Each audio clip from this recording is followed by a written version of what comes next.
Nous sommes vendredi 14 avril 2017. Messieurs, dames, bonsoir et bienvenue à ces 19h45 de la télévision Labari. Une fois n'est pas coutume, nous débutons cette édition avec Disport Football, l'équipe du groupe de presse Labari, dans le cadre de la 4e édition du tournoi intermédiaire, a un match d'ouverture infligé une lourde défaite à l'équipe de l'ORTN par 2-0.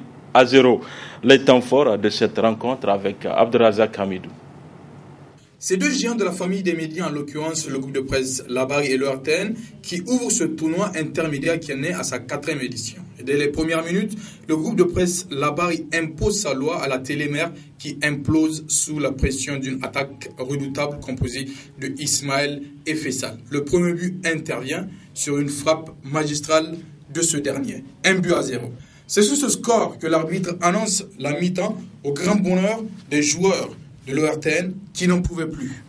De retour sur le vert, l'entraîneur du groupe de presse Labari procède à des replacements tactiques pendant que l'ORTN subissait toujours et le même Faisal corsait l'addition 2-0.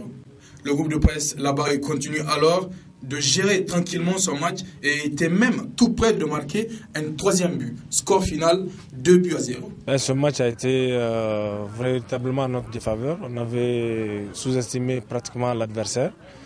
Mais malheureusement, on n'avait pas cru à leur fraîcheur physique et on n'avait pas du tout cru que cette formation de Labari pouvait faire quelque chose pendant qu'on sait que si on voit des tickets qu'ils ne peuvent pas faire 5-10 minutes sur le terrain, ont tenu jusqu'à ce temps. Et bien, ça nous apprendra à mieux prendre au sérieux l'adversaire et je pense que prochainement, pour la prochaine rencontre, on n'a pas failli au niveau de la défense. Et on a notre milieu aussi qui véritablement s'était emporté parce qu'il y avait quelques défenses physiques au niveau de la défense, tout comme du milieu du terrain. Et au niveau de l'attaque, les attaquants ont voulu vraiment attendre les photographes pour avoir une belle prise de vue, mais malheureusement ce n'était pas le cas et quand tu commets des erreurs, tu les payes cash et on l'a payé cash. Je pense qu'on va corriger prochainement. On a maîtrisé le match. Les joueurs ont assez suivi les consignes et ils se sont bien battus. C'est vrai que dans un premier temps, ils ont un peu failli ne pas trop rentrer dans le match, mais après, les choses se sont déroulées tranquillement et l'équipe a su imposer son rythme au jeu et tout doucement, on a pu remporter ce match. Ainsi, le groupe de presse Labari prend la tête du groupe A qu'il partage avec Niger 24, Alternative et leur adversaire du soir, l'ORTN. Bravo donc à l'équipe de Labari. Lancement hier matin par Ecobank Niger au Grand Hôtel de Niamey d'un nouveau produit dénommé Ecobank Mobile, une application qui permettra aux clients Ecobank d'avoir accès à des services bancaires simples à partir de leur téléphone mobile. Le compte rendu de la rédaction Labari. L'Ecobank Niger, toujours dans le souci de satisfaire ses clients et dans le cadre de la modernisation de ses prestations, innove une fois de plus et lance une nouvelle application dénommée Ecobank Mobile, téléchargeable sur les mobiles. Elle est simple, sûre et rapide. Aujourd'hui, près de 5,5 millions de personnes possèdent un téléphone mobile au Niger, ce qui correspond à un taux de pénétration d'un peu plus de 30%. Quand on le compare au taux de bancarisation strict, ce taux est inférieur à 5%. On se rend compte qu'il y a là un potentiel important pour permettre à la grande majorité de la population d'accéder aux services financiers.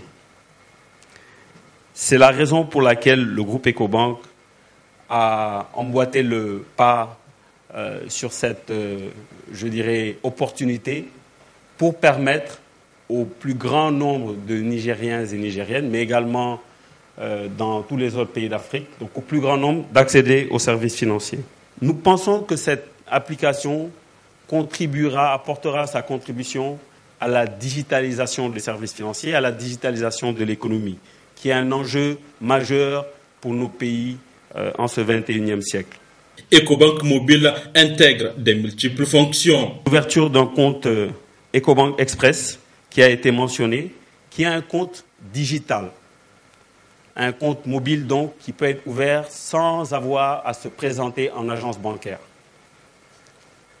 Avec l'application, avec un téléphone mobile, vous téléchargez donc cette application et vous avez la possibilité d'ouvrir un compte qui vous permet de faire des paiements, de faire des transferts d'argent, de recevoir des transferts, mais également un compte qui vous permettra, à travers un réseau de distributeurs, de retirer ou de verser des espèces. Alors, notre credo, encore une fois, c'est la simplicité, la souplesse et la rapidité. Cette application vous permet aussi de pouvoir faire un certain nombre de paiements à travers un produit qui vous sera présenté, un produit qui permet de faire ce qu'on appelle des paiements marchands. Cette application donne aussi la possibilité de pouvoir régler des factures. Par exemple, des discussions ont été engagées avec un certain nombre de facturiers, notamment la Nigélec, pour ne pas la nommer, dont je remercie le représentant, et d'autres facturiers, afin de permettre à tous ceux qui ont cette application de pouvoir payer leurs factures sans plus avoir à venir à la banque, aller chercher de l'argent et ensuite aller faire la queue. Au cours de cette cérémonie, il a été procédé à une démonstration en live de l'application EcoBank Mobile à la grande satisfaction des clients et nouveaux clients d'EcoBank qui, impressionnés par la fiabilité de cette application, se sont automatiquement adhérés. EcoBank Mobile, ouvrez, dépensez, envoyez. Avant la suite de cette édition, je vous donne la lecture de ces quelques communiqués de presse sur la situation des scolaires nigériens. Après avoir observé la situation née des événements du lundi 10 avril 2017, le bureau exécutif national du réseau des organisations nigériennes pour la défense de la démocratie et des droits humains RONIDED rend le communiqué dont la teneur suit. Présente ses condoléances les plus attristées aux familles des victimes et souhaite un prompt rétablissement aux blessés.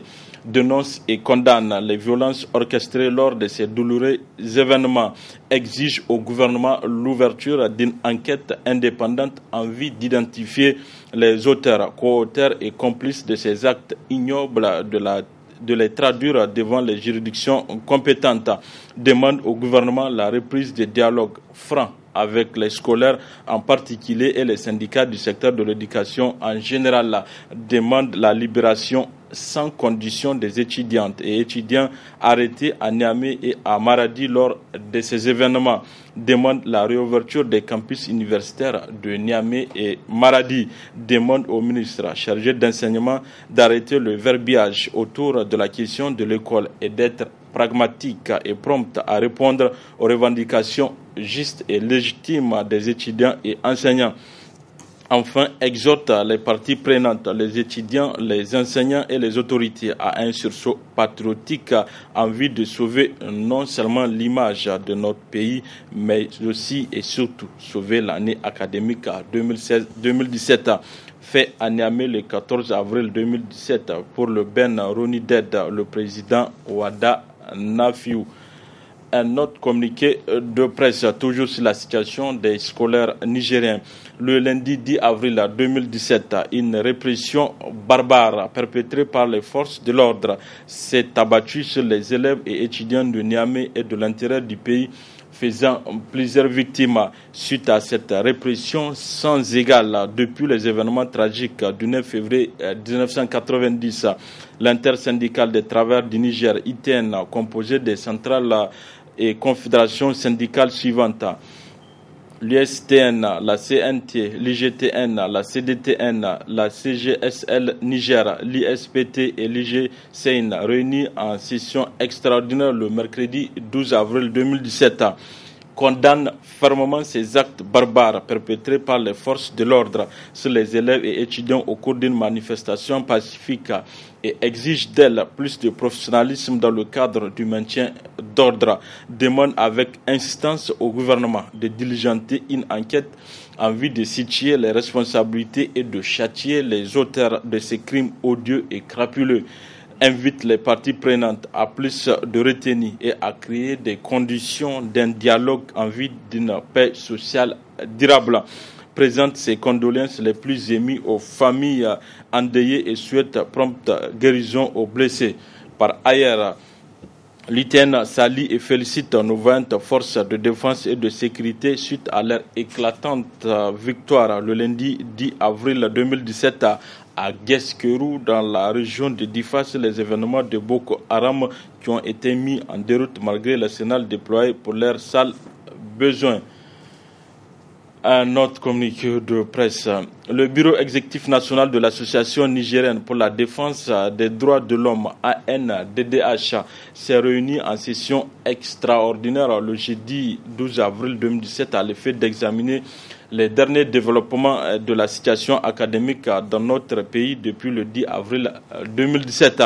Le BEN ANDDH constate avec regret qu'après avoir démontré son incapacité à régler par un dialogue franc et sincère avec les différents partenaires de l'école, la situation scolaire et universitaire, le gouvernement n'a rien trouvé d'autre pour détourner l'attention des Nigériens sur les dossiers brûlants de l'ère que de recourir à la force brutale et meurtrière sur les scolaires, en faisant investir les campus universitaires par des agents de la force publique qui foulent et même au pied leur propre code d'éthique et de déontologie par un usage aveugle et disproportionné de la force, pourchassant et matraquant les scolaires dans les rues, parfois jusqu'à dans leurs centres de soins, matraquant et gazant les étudiants jusqu'à dans leurs cités, locaux des facultés, bibliothèques, restaurants, buvettes, mosquées et allant jusqu'à s'aimer la mort, exerçant comme à leur habitude les violences sur les journalistes, l'accomplissement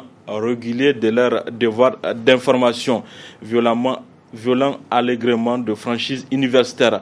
L'attitude des forces de l'ordre était loin d'être conforme au professionnalisme que leur attribuent certains membres du gouvernement. Par ces faits graves qui ne peuvent qu'envenimer la situation scolaire déjà précaire, les forces de l'ordre et le gouvernement qui en est le commanditaire ont pris sur eux la lourde responsabilité de placer le devenir de l'école nigérienne, déjà suffisamment meurtrie et vouée à un enseignement public plutôt médiocre, dans une mauvaise impasse. De ces violences gratuites et meurtrières sur les scolaires et étudiants, on retiendra que l'histoire n'a finalement pas servi de leçon aux dirigeants politiques actuels. Aussi, le BEN ANDDH condamne-t-il ces actes et demande au parquet de saisir d'office de ce dossier en faisant ouvrir une information judiciaire pour établir les responsabilités, toutes les responsabilités découlant des violences perpétrées par les forces de l'ordre. Aux familles des victimes et à l'union des scolaires, le BEN ANDDH présente ses condoléances les plus attristées et souhaite un prompt rétablissement aux blessés. Le BEN ANDDH considère que c'est d'abord au premier responsable de l'État qui appartient par des mesures d'apaisement et par la satisfaction effective des droits réclamés par les uns et les autres de désamorcer la dynamique conflictuelle actuelle qui, si elle perdure, conduirait au génocide académique dont parlait le ministre de l'enseignement primaire devant la représentation nationale. Fait à Niamey le 13 avril 2017 pour le BEN ANDDH, le président Jibril Abarchi. Un dernier communiqué de presse du BEN CNT. Le lundi 10 avril 2017, les élèves et étudiants de Niamey ainsi que ceux de l'intérieur du pays qui tentaient d'exprimer pacifiquement leur mécontentement ont été victimes d'une répression barbare et sans précédent.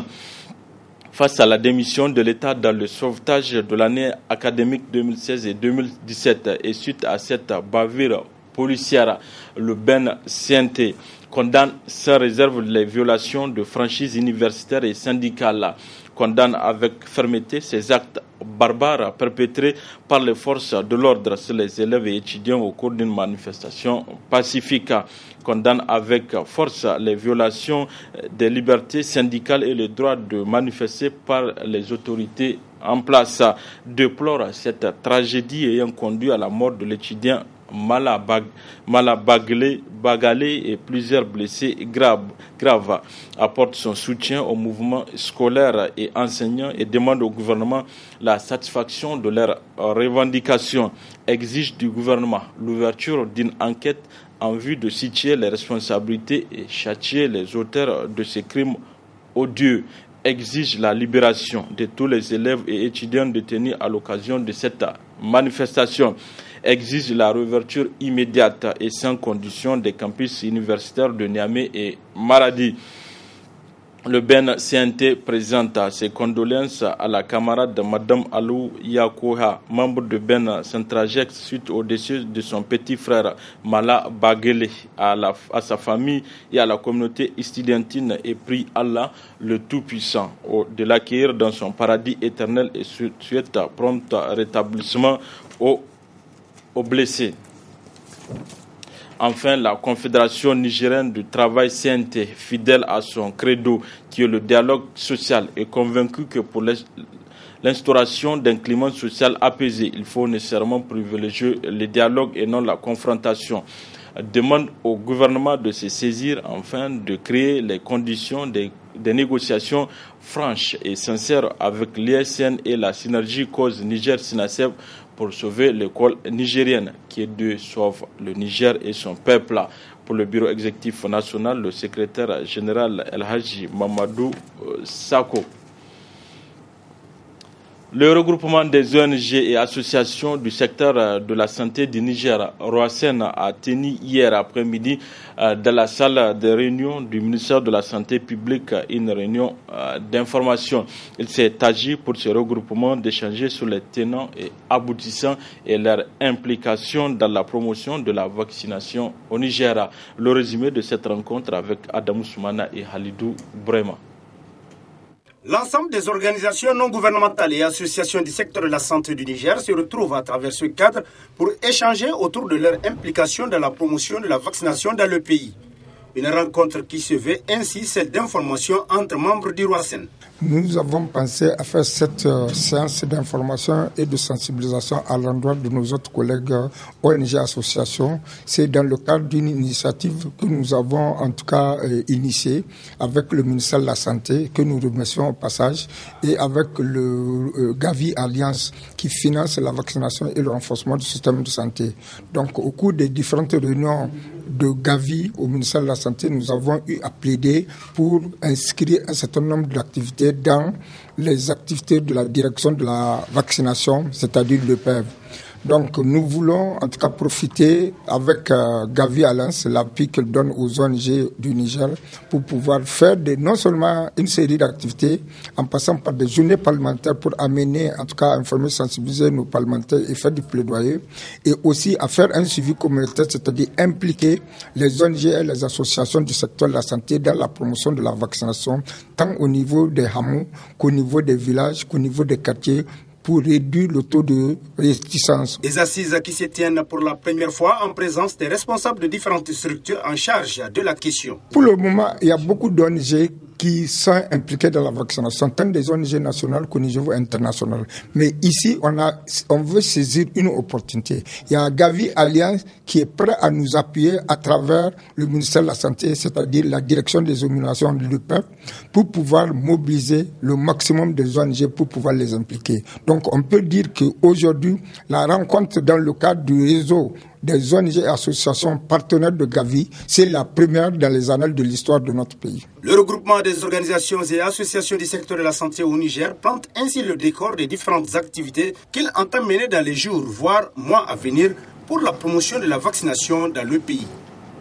Restons au ministère de la Santé publique où il y a une signature d'un accord de financement entre le gouvernement de l'Italie et l'UNICEF. Ce financement rentre dans le cadre de l'amélioration de la sécurité nutritionnelle au Niger.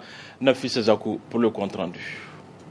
Cette cérémonie consacre la signature d'un accord de financement entre le gouvernement de l'Italie et l'UNICEF dans le cadre de l'amélioration de la sécurité nutritionnelle au Niger, et ce en appui au ministère de la Santé publique.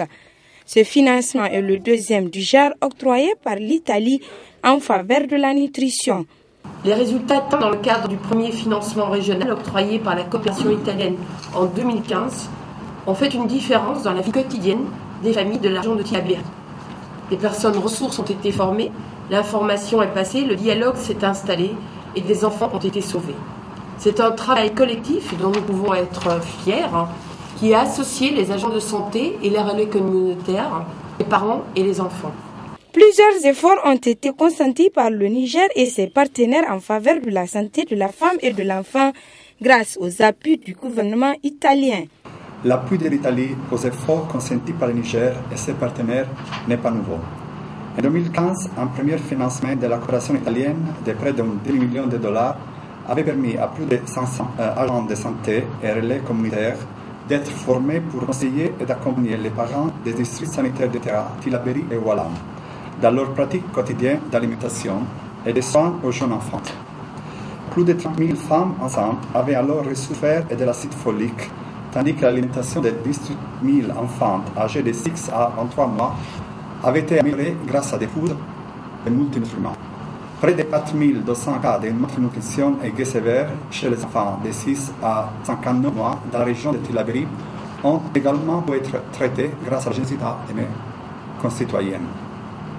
Je suis fier de ces résultats, obtenus grâce à l'engagement et au courage des agents de santé, des communautaires, des familles elles-mêmes, qui, sans relâche, luttent contre les maladies de l'enfance, en faveur de meilleures pratiques et pour davantage de soins de qualité pour les femmes enceintes et leurs enfants de moins de 5 ans. Quant au ministre de la Santé, il a souligné l'importance de ce financement. Ce financement d'un montant total de 2 millions de dollars US, soit environ 1,2 milliard, sur une période de 3 ans, est le deuxième du genre que l'Italie a voulu octroyer au Niger en faveur de la nutrition. Elle servira à financer des interventions de prévention de la malnutrition dans les districts sanitaires de Tillabéri, de Oualam et de Tera, dans la région de Tillabéri, et de prise en charge de la malnutrition aiguë sévère dans la région de Difa. Dans le cadre de la prévention de la malnutrition, ce financement permettra de renforcer les capacités de 800 travailleurs communautaires afin de pouvoir conseiller et accompagner au moins 60 000 parents des districts sanitaires de Tera, de Tillabéri et Oualam dans la pratique quotidienne d'alimentation et de soins aux jeunes enfants. Former 400 agents de santé communautaire pour répondre aux besoins de populations vivant à plus de 5 km d'un centre de santé. De supplémenter au moins 90 000 femmes enceintes en fer, acide folique et en déparasitant au cours des consultations prénatales, ce qui les protégera contre l'anémie, le paludisme et les infections. De déparasiter environ 1,5 million d'enfants âgés de 12 à 59 mois. Pour ce qui est de la prise en charge de la malnutrition, 14 400 enfants âgés de 6 à 59 mois souffrant de malnutrition aiguë sévère seront traités dans la région de Difa, soit 4 800 enfants chaque année. Mesdames, Messieurs, cette contribution du gouvernement italien, Fonds des Nations Unies pour l'enfance, vient consolider les efforts menés par le Niger pour répondre aux besoins des femmes et des enfants souffrant de sous-nutrition, d'anémie et de maladies qu'il est possible de traiter grâce à des interventions simples et coûteuses. Le gouvernement italien réaffirme son engagement à contribuer de manière significative à la réduction de la mortalité infanto-juvénile au Niger.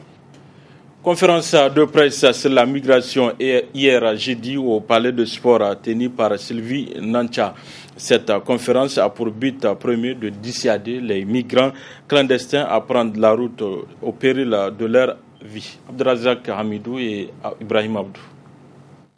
Sensibiliser les jeunes en Afrique sur les dangers qu'ils encourent dans leur aventure pour rejoindre l'Europe par la traversée du désert ou de la Méditerranée sont entre autres les raisons de la tenue de cette conférence de presse sur la migration. Cette campagne, je l'ai lancée déjà par mon pays d'origine. Donc la bonne charité commence par soi-même. Donc j'étais au Cameroun, j'ai eu des audiences avec le ministre de la Jeunesse, le ministre de la Communication, le ministre des Relations extérieures. Je demande à personne de ne pas venir en Europe.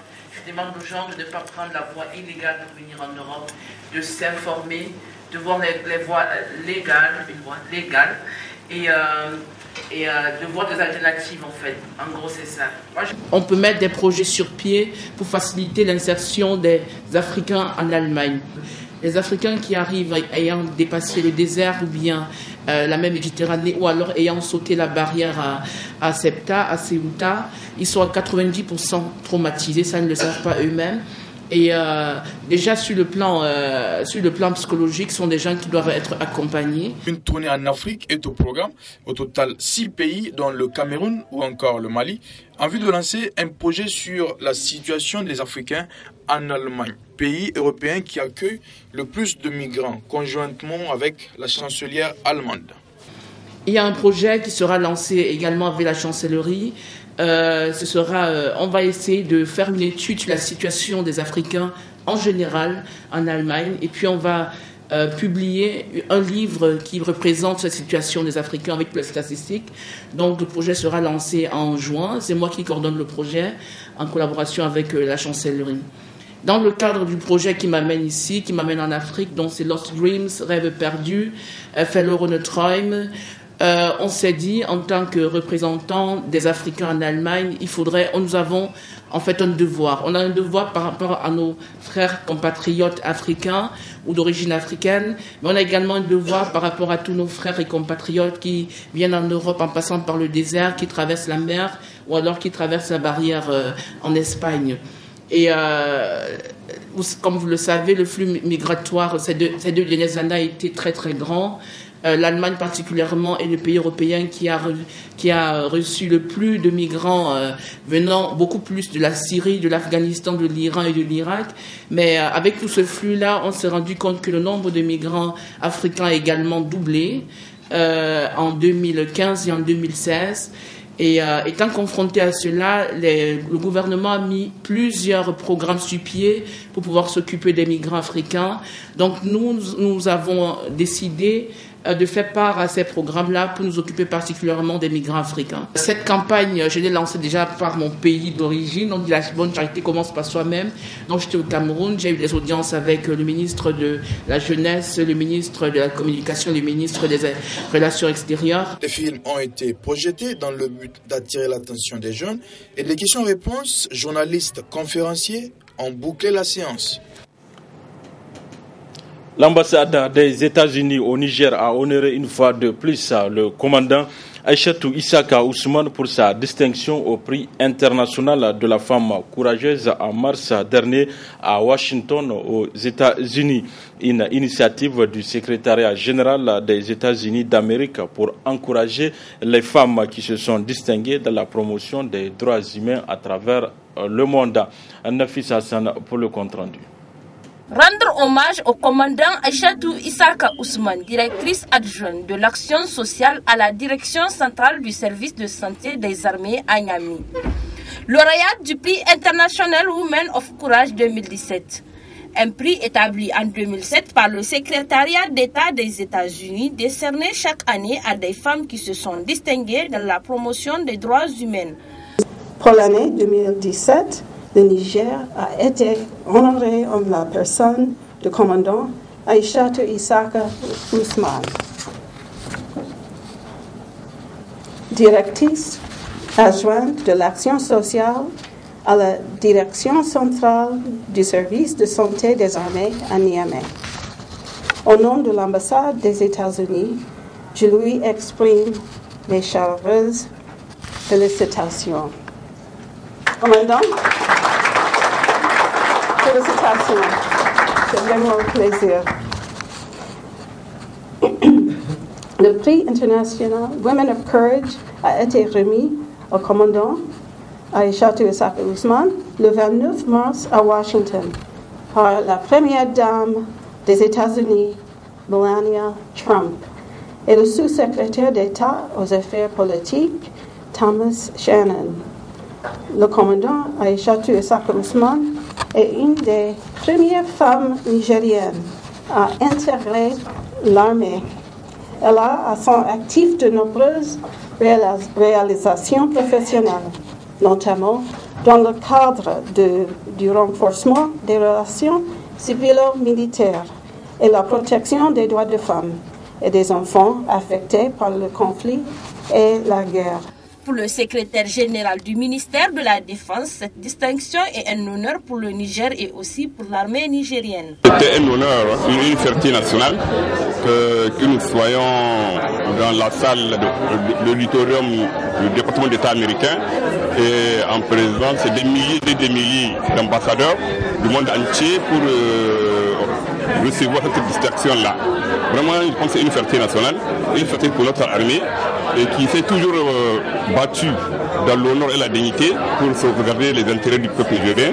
Et nous pensons que cette consécration, c'est la preuve palpable que vraiment notre armée est bien posée, et bien reconnue, bien compétente et efficiente. Et en tant que représentant du gouvernement, je ne fais que féliciter l'armée nigérienne et de demander aux femmes de persévérer dans la carrière militaire en prenant l'exemple de Aïchatou. Quant à la ministre de la Femme et de la Protection de l'Enfant, Aïchatou Issaka est une femme à féliciter et aussi à soutenir pour son leadership. Pour nous, en tant que femmes nigériennes, nous sommes très fiers de sa compétence. Nous sommes très fiers de sa distinction. Notre département ministériel, en tout cas, soutient ces genres de leadership. Et là, nous comptabilisons, nous capitalisons et nous mettons dans nos archives. Et là, nous disons que vraiment, c'est une femme à féliciter et nous ne cesserons jamais de parler de cette femme. Parce que là, c'est vraiment un succès. Et c'est à l'honneur du Niger tout entier. Il faut rappeler que le commandant Ousmane est l'une des premières femmes au Niger à intégrer l'armée. Elle est aussi l'une des premières femmes au Niger à participer à une académie militaire. Le Niger a constitué la première étape de la tournée initiée par l'humoriste Maman de la République du Gondwana dans le cadre de son film Bienvenue au Gondwana. Il a été reçu cet après-midi par le président de la République, Issoufou Mamadou. On écoute Maman à sa sortie d'audience. Peut-on savoir dans quel contexte se situe votre audience? Nous sommes venus tous les trois présenter le film qu'on a fait. Bienvenue au Gondwana, qui est une comédie panafricaine qui parle des élections, des problèmes de la démocratie en Afrique. Et le président nous a reçus parce que Niamey, dans la tournée africaine qu'on fait de ce film-là, Niamey est la première étape. Et donc, comme c'est la première étape, on voulait mettre un peu la lumière sur le Niger. Et le président nous a reçus, nous a encouragés dans ce qu'on fait avec Michel Gou et Digbe Cravat dans cette entreprise qu'on fait. On est des humoristes, on rigole, mais derrière on est des Africains en colère qui sont concernés par l'avenir de notre continent. Et donc par le rire, on veut nous aussi prendre part au changement qu'il y a dans ce continent-là. Vous avez projeté pourquoi vous avez choisi le Niger pour la première étape? J'ai choisi le Niger pour la première étape parce que le Niger est le pays où je suis né. Donc le réalisateur de ce film est nigérien, c'est moi. Et donc je tenais à mettre ça parce que les occasions sont tellement rares qu'on parle en positif, en bien du Niger qu'il fallait mettre ça. On est souvent timide à se mettre en avant, mais il le faut. Il faut montrer qu'il y a des ondes positives au Niger et en même temps c'est pour l'Afrique. C'est un film pour l'Afrique. Tout ce que je fais, je le fais pour le Niger, mais surtout pour toute l'Afrique. Le film sera projeté? Le film sera projeté ce vendredi 14 avril et le samedi 15 avril au Canal Olympia, à la salle Canal Olympia, à 20h. Mais ça sera en présence de l'équipe. Michel Gou, Digbe Cravat seront là. Mais le film sera à l'affiche pendant tout le temps que les Nigériens viendront voir le film. Donc ceux qui n'auront pas eu de place, parce que je sais que c'est complet, ceux qui n'auront pas eu de place, ils peuvent se déplacer, venir le reste de la semaine. Il y aura des projections, je crois 2 projections par jour. Donc pas d'inquiétude, c'est un film fait pour tout le monde. Nous avons déjà vu les commentaires sur Facebook, 5 000 le prix. D'autres disent que c'est trop. Ah, c'est trop, c'est pas moi qui décide du prix, mais il faut aussi que les gens commencent à prendre conscience que la culture a un coût. La culture ne peut pas être gratuite. Les gens peuvent sortir, aller en boîte ou aller au restaurant, claquer 10 000, 15 000, 20 000, mais ils trouvent ça normal parce qu'ils prennent leur plaisir. Mais sortir 5 000 pour voir un film qui a pris 2 ans à être fabriqué, un budget de 4 millions d'euros, j'ai même peur de dire combien ça coûte en francs CFA. C'est 2 ans de notre vie. Et donc 2 ans de notre vie ne peuvent pas être gratuites. Il faut que les gens soutiennent. Si les gens ne payent pas leur place, comment nous, on va vivre? Comment on pourra payer nos loyers? On a des enfants. Les gens trouveront normal d'aller mettre 10 000 pour voir un film américain, mais parce que c'est un film africain, ils disent 5 000, c'est trop cher. Donc il faut que ça change. Merci bien. Si vous avez été à Difa, Maradi, Zender ou encore à Dosso, vous les avez certainement rencontrés ou même empruntés. Et c'est les taxis motos à 3 roues, communément appelés ADDTA. Ces moyens de transport font le bonheur des usagers et même des conducteurs. En mission à Dosso, nos reporters Abdurazak Hamidou et Ibrahim Abdou nous en disent davantage. Ils sont jaunes, ont 3 roues et sont très très pratiques. Ces taxis-motos, appelés communément ADDTA, ont fait leur apparition il y a quelques années et depuis se sont imposés comme étant l'un des moyens de transport les plus utilisés dans les régions du Niger, comme ici à Dosso. C'est un travail qui aide beaucoup les jeunes. Grâce à ces taxis-motos, le chômage a baissé dans la ville de Dosso. Pas comme avant où l'oisiveté était trop présente. Le prix est de 200 francs, mais parfois les clients négocient pour descendre à 150. Cette profession attire de plus en plus de jeunes, scolarisés ou non, qui se retrouvent.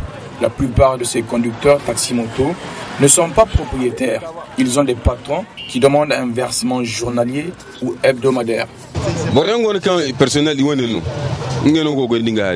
Il y a des conducteurs qui sont propriétaires de leur taxi-moto et d'autres qui font des versements journaliers et le versement est de 5 000 francs. Chaque semaine, il y a des taxes hebdomadaires aussi à payer. Chaque mois, Quant aux clients, c'est une aubaine et un soulagement comparativement aux autres taxis-motos Kabu Kabu. Avec ADDTA, on a beaucoup de facilité dans nos déplacements. Dedans, on évite le soleil et tous les risques d'accidents. Juste après Kabu Kabu, donc il y a eu l'arrivée d'ADDTA. Donc la population a beaucoup apprécié l'arrivée de ces taxis-motos. Mais avec le temps, on a compris, on a tout de suite su qu'il y avait vraiment des séchages. Donc, au lieu de 3-4 personnes, maintenant c'est 5, 6. Et puis, c'est vraiment ça, c'est un petit problème. Sinon, vraiment, à l'arrivée de Kabu Kabu, il y a d'autres femmes qui ne peuvent pas monter les taxis-motos. Donc, maintenant, elles profitent pour monter à ADDTA. Ces transports taxis-motos, ADDTA ou Kabu Kabu ne sont pas autorisés à Niamey, la capitale, mais continuent à faire le bonheur des usagers un peu partout à l'intérieur du pays. Voilà, messieurs, dames, c'est tout pour ces 19h45 de la télévision Labari. Merci à vous de l'avoir suivi. Au revoir.